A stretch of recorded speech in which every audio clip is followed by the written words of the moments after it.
Hello दोस्तों, आज मैं आपको एक मूवी की कहानी बताने जा रही हूँ जो कि एक बहुत ही brilliant psychology south Korean movie the Handmaiden explain करूंगी, जो कि famous novel Fingersmith by written Sarah Waters पर आधारित है। ये कहानी अपने ब्रिलियंट डायरेक्शन के लिए इतनी सफल रही है कि इसके पीछे अवार्ड्स की लाइन लगी। आपने शायद ही इतने ट्विस्टिंग सीन्स किसी भी मूवी में देखे होंगे। कहानी की शुरुआत में दिखाते हैं कि ये कहानी 1930 की है, जब जापान कोरिया पर राज करता था। ये वो समय था जब कोरियंस को जापानीज कल्चर, उनके रहने के सिंपल तौर तरीके बहुत पसंद आया करते थे, इतना कि कोरियंस जापानीज का पार्ट बनने के लिए मरते थे। इसी दौरान मूवी की लीडिंग कैरेक्टर्स में से एक तंबाकू एक रोते हुए बच्चे को किसी को सौंपते हुए ट्रेन और कार से लंबा सफर करते हुए एक आलीशान ब्रिटिश और जापानीज मिशन जा पहुंचते हैं। घर के सुपरवाइजर से पता चलता है कि तंबाकू को इस घर में मालिक कोजोको की भांजी इजुमी हाइडुको का एक पर्सनल मेड के लिए हायर किया गया है। कोजोको, जिन्हें कोई संतान नहीं है, एक गोल्ड माइंड ओनर और पूरे कोरिया में अपने अनोखी पेंटिंग और जापानीज बुक कलेक्शन के लिए प्रसिद्ध है। वो अपने कलेक्शन को अपनी जान से ज्यादा प्यार करते हैं, इसलिए उनके मिशन का पूरा एक हिस्सा उनके कलेक्शन से भरा हुआ है। कोजोको नेचर में बहुत स्ट्रिक्ट, जापानीज कल्चर और भाषा से उन्हें बहुत लगाव है, इसलिए वो कोई और भाषा घर में बर्दाश्त नहीं करते और इसलिए तंबाकू का कोरियन नाम का जापानीज में मतलब ओकजू होता है, जिससे उसे यहाँ ग्रीट किया जाएगा। घर में नौकर चाकर के अलावा बस वो दोनों रहते हैं। सासाकी से घर के सारे नियम समझाने के बाद वो आराम कर रही होती है कि उसे हाइडुको की चीख सुनाई आती है और वो तुरंत उन्हें कॉन्फर्ट करने लगती है। दरअसल हाइडुको की आंटी यानी कि कोजोको की पत्नी अनजान कारण से अमावस्या की रात घर के सामने पेड़ पर लटक कर जान दे दी और उस घटना को बचपन में आंखों देखा अनुभव करने के बाद से उसे कभी कभी सपना आता है कि उनकी आत्मा अभी भी पेड़ पर लटकी हुई है, पर वो ओकजू अच्छे मेड साबित होती है, इसलिए उन्हें लोरी सुनाते हुए सुला देती है। अगले दिन ओकजू का पहला दिन की शुरुआत अच्छी नहीं होती है, क्योंकि कोई दूसरी मेड रैगिंग के इरादे से उसका एक शूज गायब कर देती है और वो भोली कुछ नहीं कर पाती। उसी दिन हाइडुको को पता चलता है कि उसकी पुरानी मेड जुनको के जगह पर ओकजू को हायर किया गया है और अब हमें हाइडुको के बारे में कुछ पता चलता है कि वो बिल्कुल ओकजू की उम्र की, पर देखने में बहुत ही सुंदर और बातों में बोली एक शाही परिवार से बिलोंग करती है, पर उसके माता पिता बचपन में ही गुजर गए, इसलिए उसको कभी एक परिवार का प्यार नहीं मिला। इसी कारण 5 साल की उम्र में वो अंकल कोजोको के साथ यहाँ रहने आई। उसके माता पिता के गुजर जाने के बाद उनकी सारी प्रॉपर्टी उसकी हो गई। उसके पास रहने खाने के लिए किसी चीज की कमी नहीं होती, पर 2 चीज जिसे वो हमेशा मिस करती है वो है प्यार और आजादी, क्योंकि उसकी पूरी जिंदगी इस घर की 4 दीवारियों में कैद गुजरी होती है और वो अपने अंकल के लिए जापानीज बुक रीड करने के अलावा उन्हें कुछ और नहीं करने देती है। ना ही उसे बाहर जाने देते हैं। उसे अपने कमरे में एक धूप तक की रोशनी नसीब नहीं होती, क्योंकि उसके अंकल ने जानबूझकर झाड़ियों के बीच एक मेंशन खड़ा किया ताकि धूप के कारण उनकी बुक्स के पेज खराब ना हो सके। ओकजू खुद को हाइडुको को इंट्रोड्यूस कराती है कि वो पहले भी जापानीज शाही घराने में काम कर चुकी है और उसे जापानीज बोलना और लिखना बहुत अच्छे से आता है, और उसे अपना एक्सपीरियंस लेटर दिखाती है। पर अपने अंकल के लिए जापानीज नॉवल पढ़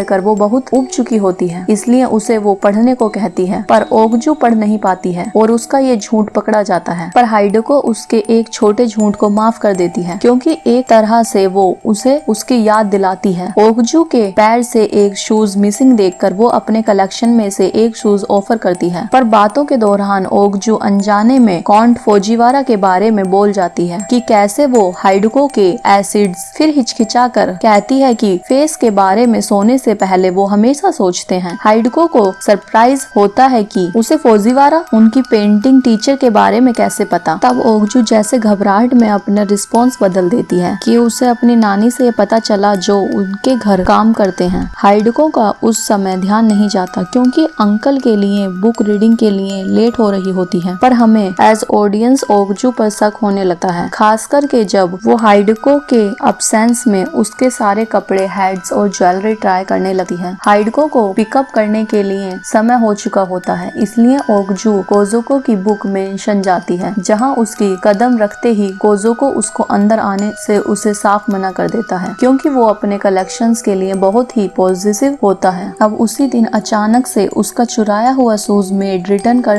देती है। वहीं हाइडुको को पेंटिंग सिखाने के लिए इरादे से फुजिवारा आता है। अब हमें पता चलता है कि ओकजू को एज मेड रेफर सफर करने वाला वही है। जिस तरह फौजीवारा हाइडको की सुंदरता की तारीफ करता है, ऐसा मालूम पड़ता है कि जैसे वो उसकी लुभाने की कोशिश कर रहा हो। और जब वो काम के बहाने से ओगजू को अपने रूम में बुलाता है, तब मूवी फ्लैशबैक में दिखाई जाती है। दरअसल ओगजू अकातंबाकू का असली नाम नामसोक ही है, जिसने जिंदगी में कभी मेड का काम नहीं किया। वो मिस बोक्सून के यहाँ रहती है, जो बच्चों को चोरी सिखाना, फेक चीजें तैयार करने में माहिर होती है, और वो अनाथ बच्चों को अमीर जापानीज घराने बेचती है जिन्हें कोई संतान नहीं होती, ताकि उन बच्चों को एक अच्छी जिंदगी मिल सके। अब हमें समझ आता है कि शुरुआत में जो बच्चे दिखाए थे वो इसी के लिए थे। सूखी की माँ को गांव वालों ने उसके बचपन में ही सूली पर चढ़ा दिया, क्योंकि वो एक साथी चोर थी। तब से मिस बोक्शन ने उसे पाला पोसा, पिक पॉकेट करना और फेक और असली चीज में फर्क करना सिखाया। वहीं फौजीवारा सातिर और दिमाग से तेज, पेंटिंग में एक्सपर्ट, हाई ऑफिशियल के लिए इलीगल डॉक्यूमेंट्स तैयार करना उसका पेशा होता है। पर ऑफिशियल वो जापानीज ऑफिशियल्स के लिए एक इंटरप्रेटर का काम करता है, जिसे पाने के लिए उसने कितनों के साथ धोखाधड़ी की और घूस देकर आज वो इस जगह पहुंची है। पर उसका सबसे बड़ा सपना एक जापानीज सिटीजन और जल्द से जल्द अमीर बनने का होता है, जिसके लिए वो कुछ भी कर सकती है। इसीलिए उसने हाइडको से शादी करने का प्लान बनाया, जिसके लिए वो मिस बोक्सन की मदद लेता है। वही कोजुको, जो जान से भी ज्यादा अपने बुक्स कलेक्शंस को पसंद करते हैं। कभी कभी वो बुक कलेक्शन के लिए अपने बुक का ऑप्शन करते हैं, जिसकी मदद से उन्होंने आज आलीशान ये बंगला बनाया है। पर वो क्योंकि अपनी बुक्स को खोना पसंद नहीं करते हैं, फौजीवारा उनकी मदद करता है उनकी फेक बुक्स बनाने में, ताकि वो उनको असली बताकर बेच सकें। पर उनका मेन प्लान फ्रेंच में होने वाले सबसे बड़े ऑप्शन में सारी बुक्स को खरीदने का होता है, जिसके लिए उनके पास इतने पैसे नहीं होते हैं। इसलिए फौजीवारा के तरह उनके भी हाइडको के पैसों पर नजर होती है। इसलिए सून से ही वो अपने ही भांजे से शादी कराने के इरादे से होते हैं। इससे पहले कि ये हो, फौजीवारा पहले तो हाइडको को पहले मेड जुंको को बहला फुसला करके काम छुड़वाने पर मजबूर कर देता है और उसकी जगह सूकी को रिप्लेस कर देता है, जिसके लिए वो उसे सारी ट्रेनिंग्स देता है कि कैसे उसे हाइडको को अपने कंट्रोल में रखना है, ताकि वो उसके दिमाग में ये फीड कर सके कि उसे फौजीवारा के लिए प्यार है, और फिर दोनों भागकर शादी कर लेंगे, क्योंकि उसका अंकल ये शादी नहीं होने देगा। एक बार दोनों की शादी पर ठप्पा लग जाए तो वो हाइडको को पागल करके उसे मेंटल हॉस्पिटल भेज देगा और खुद उसके पूरे प्रॉपर्टी का मालिक बन जाएगा, जिसके लिए वो मिस बोक्सन और सूखी को ऐसे पैसे के अलावा हाइडको के सारे कपड़े और सारे शूज सूखी को दे देगा। अब हमें समझ आता है कि ये सारी का खेल पैसों का है। वो फेक जॉब लेटर भी फौजीवारा ने ओगजू के लिए तैयार किया था। क्यों ओगजू हाइडको के सारे कपड़े ट्राई करने लगती है? क्योंकि उसे पता होता है कि एक दिन ये सब उनका होगा। क्यों एक समय ओगजू फौजीवारा का नाम लेते हैं? क्योंकि फौजीवारा ने ही उसे प्लान के दौरान शेयर किया था कि वो हाइडको को एसिड यानी कि 1.5 मिलियन यन इन कैश और 3 लाख इन बॉन्ड्स पैसों के बारे में हमेशा सोने से पहले सोचता था। अब प्लान के अनुसार फौजीवारा भी अपने इलीगल प्लान में शामिल हो जाता है। इसलिए मौका मिलने पर हाइडको को ऐसे तारीफ करता है जैसे कि उसने अप्सरा देख ली हो, और उसी एक रोमांटिक लेटर के साथ एक इयररिंग्स भी गिफ्ट करता है। वहीं ओगजू भी धीरे धीरे हाइडको को भी कन्विंस करने लगती है, पर कभी कभी वो मिस्टेक कर बैठती है, जिससे कि इस बार वो गलती से एक ये भूल जाती है कि उसे जेम्स के बारे में एक जोरी की तरह पता, जो शक करने वाले बात होती, क्योंकि एक साधारण मेड को कैसे पता हो सकता है। पर इसी दौरान दोनों के बीच बॉन्डिंग्स बढ़ने लगती है, क्योंकि हाइडको के लिए ये पहली बार होता है कि कोई उसे खुश रखता है, और इसीलिए वो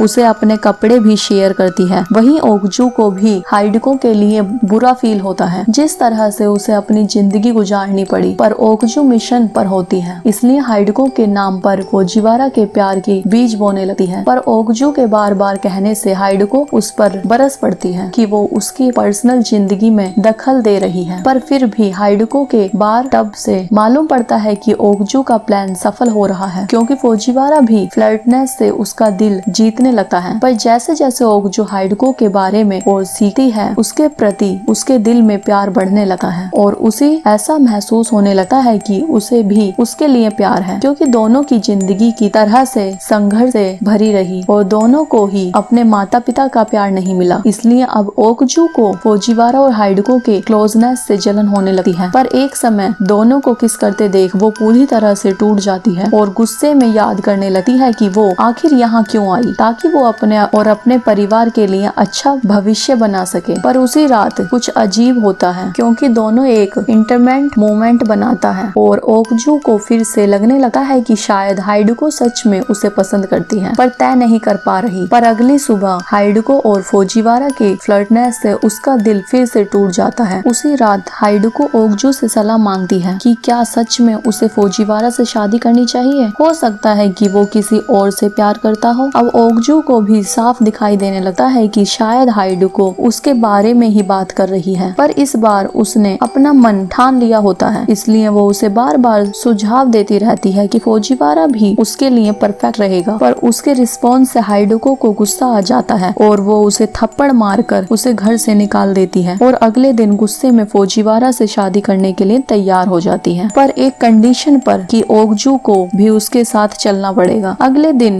जब कोजुको अपने काम के सिलसिले में हफ्ते भर के लिए बाहर जाते हैं तो तीनों मौका देखकर भाग निकलते हैं और अगले ही दिन जापान पहुंचकर दोनों शादी कर लेते हैं। पर शादी के रस्म के तुरंत बाद हाइडुको को फुजीवारा से कुछ लेती है, पर वो क्या है, वही शादी के रात हाइडुको अजीब कारण से ओकजू से लिपटने लगती है और उसके चेहरे पर अलग एक्सप्रेशंस क्या होते हैं, ये सब हमें अगले क्लाइमैक्स में रिवील होगा। अगली सुबह बिस्तर पर खून देखने के बाद ओकजू का और भी दिल टूट जाता है, यानी कि दोनों ने सुहागरात की प्रथा निभाई। अब फुजीवारा शादी के सर्टिफिकेट और हाइडुको के प्रॉपर्टी को कैश में बदलने के इरादे से हफ्ते भर के लिए निकल जाता है। इसी दौरान हाइडुको ओकजू और पहले की तरह उसे ब्राइड के कपड़े पहनाती है और खुद मेड जैसे साधारण कपड़े पहनती है। उसके बाद फुजीवारा अपना काम खत्म करके हॉस्पिटल के स्टाफ के साथ लौटता है और अनजान कारण से स्टाफ ओकजू से सवाल करते हैं कि उसके हिसाब से फुजीवारा की पत्नी को किस तरह की ट्रीटमेंट की जरूरत है। वो एक कठोर की तरह से जवाब देती है कि उसे एक रूम में लॉक कर देना चाहिए, जहां से वो भागकर खुद को या किसी को भी चोट ना पहुंचा सके, क्योंकि इसके पहले उसने आत्महत्या करने की कोशिश की है। पर वो यहाँ क्यों ऐसा कहना चाहती है वो हमें बाद में पता चलेगा। अब पूरी सिचुएशन से अनजान हाइडुको दोनों के साथ मेंटल हॉस्पिटल के गेट पहुंचती है। पर अब मूवी में एक और सबसे बड़ा ट्विस्ट आता है, क्योंकि हॉस्पिटल के स्टाफ हाइडुको को ले जाने के बजाय ओकजू को फुजीवारा की वाइफ समझकर ले जाने लगते हैं। ओकजू चिल्लाती चीखती रहती है, पर दोनों उन्हें रोकते नहीं हैं, मानो यही शुरुआत से प्लान था। अंत में हाइडुको हंस पड़ती है और फिर मूवी हाइडुको के बचपन की तरफ मुड़ जाती है, जब वो अपने अंकल के घर रहने आई थी। हाइडुको की जिंदगी बचपन से अंकल के घर टॉर्चर भरी गुजरी। वो जब भी किसी भी बात का जवाब देती, घर के हैंडमेडन और अंकल मिलकर उसे बहुत पनिश करते थे। घर के बाकी मेड्स भी उसका काफी मजाक उड़ाते थे, इसलिए तंग आकर वो उन्हें भी पनिश करती थी। पर अंत में सिसिकी अंकल को कंप्लेन करके उसे ही पनिश करवाती है। हमें आगे पता चलता है कि कोजुकी सासाकी को इतना सपोर्ट क्यों करते हैं, क्योंकि वो उनकी पहली वाइफ थी। दरअसल कोजुको को जापानीज में बदलना था, इसलिए उन्होंने पहले वाली को छोड़कर एक जापानीज से दूसरी शादी कर ली। पर अब भी वो अपनी पहली वाइफ के साथ बेड शेयर करते हैं। घर में सिर्फ उसके आंट हाइडुको से अच्छा पेश आती है, पर अंकल के गुस्से के सामने वो उसका बचाव नहीं कर पाती है। आंट की भी जिंदगी मरसाइवल से कम नहीं थी, क्योंकि उन्हें भी अपने पति के इशारे पर हाइडुको को जापानीज अडल्ट बुक्स पढ़ाना सिखाना पड़ता था, और जब भी वो उसकी बुक्स का मजाक उड़ाते तो वो उनको पनिश किया करते थे। इसके अलावा उन्हें खुद अपने पति के कलेक्टर्स के लिए उनके सामने बैठकर अडल्ट बुक्स एरोटिक रीड करना पड़ता था, और कभी कभी उन्हें बुक का एक्सप्लेन भी करना पड़ता था, ताकि कोजुकी अपने कलेक्टर्स को अपनी बुक्स बेच सके। पर अंत में तंग आकर आंटी ने आत्महत्या कर ली, जिसका कोजुकी पर कोई अफसोस दिखाई नहीं देता। जब हाइडुको थोड़ी बड़ी हुई तब उसे भी बुक्स पढ़ने पड़ी, जिसे फुजीवारा भी विस्ट करता था, क्योंकि वो उनके लिए बुक की फोर्जरी किया करता था। उसी दौरान फुजीवारा को हाइडुको के मैरिजेबल कंडीशन के बारे में समझाने लगता है, इसीलिए फायदा उठाने के इरादे से उसे पटाने की कोशिश करता है। पर इतने एरोटिक बुक्स पढ़ने के बाद हाइडुको ने एक चीज बहुत अच्छे से सीखी हुई होती है कि वो ये है, मर्द कैसे किसी लड़की को बेड पर पाने के लिए कौन सी पतरंगे अजमा सकता है, इसीलिए वो उसके साथ नहीं लगती।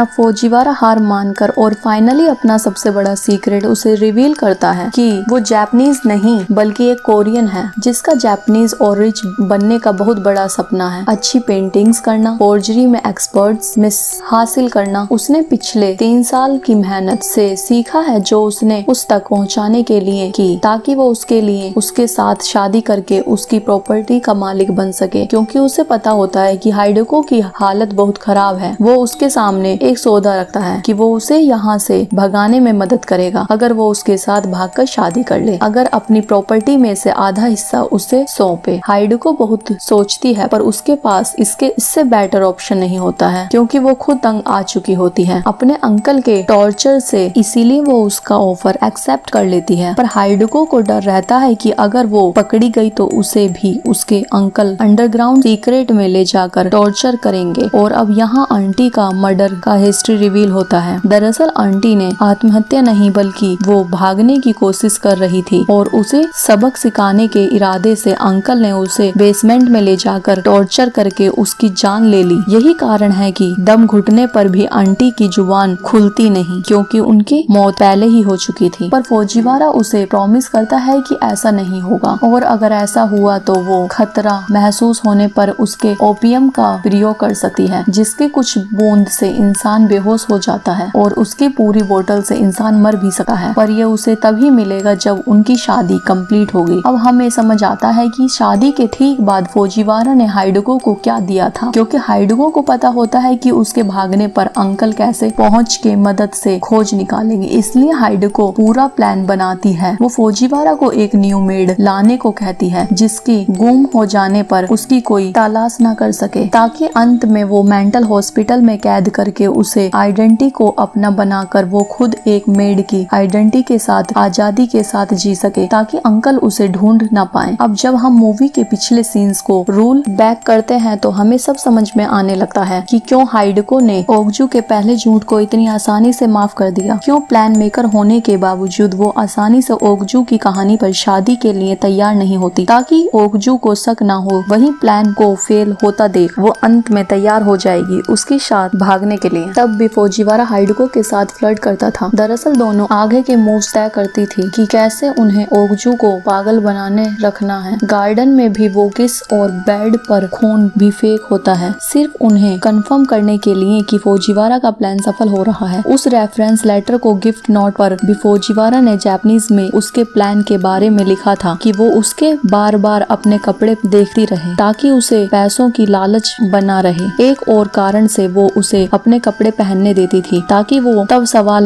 ना करे जब मेंटल हॉस्पिटल जाने से पहले वो उसे अपने महंगे कपड़े पहनाने और खुद मेड जैसे साधारण कपड़े पहनने, ताकि मेंटल हॉस्पिटल वाले स्टाफ को ऐसा लगे कि ओगजू ही एक अमीर घराने की और फौजीवारा की पत्नी है। वो शो भी मेड इसलिए ही रिटर्न करती है क्योंकि हाइडको मेड्स की खबर लेती है, क्योंकि उसे डर होता है कि कहीं वो तंग आकर चली न जाए। हमें अब फाइनली समझ आता है कि आखिर वो मेंटल हॉस्पिटल स्टाफ ओगजू से क्यों सवाल कर रहे थे। दरअसल फौजीवारा ने पहले ही बताया था कि उसकी पत्नी की दिमाग हालत ठीक नहीं है। वो खुद को उनके घर की मेड समझ रही है, इसलिए स्टाफ उसकी बीमारी को कंफर्म करने के लिए उसका टेस्ट कर लेते हैं। अंत में दोनों अपना रोल ओगजू के सामने परफेक्टली निभाते हैं, ताकि उसे उनके बारे में शक न हो। अपना प्लान सक्सेसफुल होने पर दोनों एक लंच एंजॉय करते हैं। वहीं ओगजू हॉस्पिटल का सादा खाना खा रही होती है। उसे दौरान फौजीवारा हाइडको को अपना एक और प्लान रिवील कराता है कि उसे सून हॉस्पिटल से खबर मिलेगी कि ओगजू नहीं रही। उसने ऐसा इसलिए किया ताकि पीछे कोई सबूत ना छूटे, ताकि ओगजू को अपने राइस बोल में एक इंसेक्ट मिलता है। वहीं फौजीवारा अपनी फोर्जरी की मदद से ओगजू की रियल नेम नामसुखी के नाम का एक पासपोर्ट तैयार करता है, जिस पर बस हाइडको का फोटो की जरूरत होती है। पर अब मूवी में तीसरा और आखिरी क्लाइमैक्स रिवील होता है, क्योंकि ओगजू अपने लोगों की मदद से हॉस्पिटल से भाग निकलती है। दरअसल फौजीवारा और हाइडको मिलकर नहीं, बल्कि हाइडको और ओगजू मिलकर फौजीवारा को उल्लू बना रहे हैं। अब धीरे धीरे ओगजू की मन हाइडको के लिए प्यार बनने लगा था। तब हाइडको के लिए भी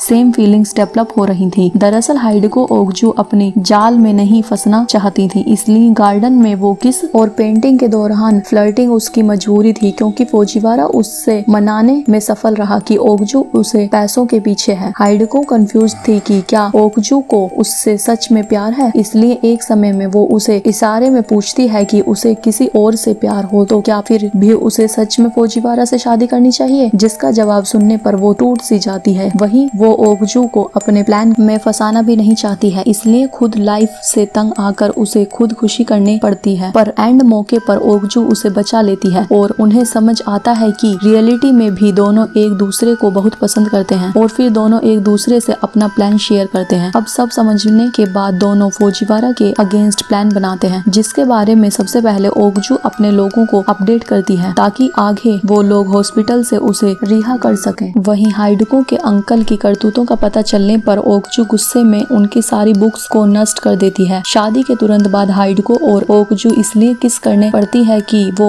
अजीब सी स्माइल देती है कि हाइडको यकीन नहीं कर पाती है कि सून वो अपनी फ्रीडम उसके साथ गुजार पाएगी। हॉस्पिटल के स्टाफ ओगजू को ले जाते दौरान उसको हंसी इसलिए आती है क्योंकि उसे पता होता है कि ओगजू कितना बढ़िया नाटक कर रही है। अब अपने होटल लौटने पर हाइडको फौजीवारा को दूर करती हुए उसे ओपियम से ड्रग कर बेहोश कर देती है और उसके तुरंत बाद उसका पता कोजोको को रिपोर्ट कर देती है, जिसके कारण वो उनके हाथ लग जाता है। वहीं फाइनली दोनों का मिलन होता है। दोनों तुरंत देश छोड़ने के इरादे से ओगजू फौजीवारा की मदद से हाइडको के लिए नया मैन का आइडेंटिटी तैयार करती है और दोनों साथ भागने में सफल हो जाते हैं। वहीं कोजोकी के आदमी अब भी उन्हें ढूंढ रहे होते हैं। फौजीवारा अब सब समझ जाता है कि वो अब बचने वाला नहीं है, इसलिए जानबूझकर सिर्फ अपनी वाइट वाली सारी सीक्रेट्स पी जाता है। ऐसा क्यों, हमें कुछ देर में पता चलेगा। कोजोकी उसे बेसमेंट में ले जाकर उसकी उंगलियां काटकर बहुत बुरी तरह से उसे टॉर्चर करते हैं, क्योंकि उसी के कारण उसकी कीमती बुक्स नष्ट हो गईं और हाइडको की प्रॉपर्टी उसके हाथ से निकल गई। फौजीवारा फिर भी मरने से पहले आखिरी विनती करता है अपनी सीक्रेट्स पीने का, जो वो अलाउ करता है। और अब रिवील होता है कि फौजीवारा ने जानबूझकर ब्लू कलर वाली सीक्रेट्स बचा कर रखी थी, क्योंकि वो जानलेवा मार्क्यू से बनी थी। इससे पहले कोजोकी उसे और टॉर्चर कर सके, वो स्मोक करके आत्महत्या कर लेता है। वही बेसमेंट बंद होने के कारण स्मोक से कोजोकी भी मर जाता है और हाइडको और ओगजू की हैप्पी एंडिंग के साथ ये मूवी खत्म हो जाती है। और जैसे कि हम इस मूवी को एंटरटेनमेंट के साथ देखेंगे तो ये मूवी एकदम ब्रिलियंट है और आपको ये गलती से भी मिस नहीं करनी चाहिए। और दोस्तों, हमारी वीडियो आपको पसंद आई हो तो वीडियो को लाइक करें और चैनल को सब्सक्राइब करना ना भूलिए। और मिलते हैं अगली वीडियो में। ठीक है दोस्तों, बाय बाय, टाटा।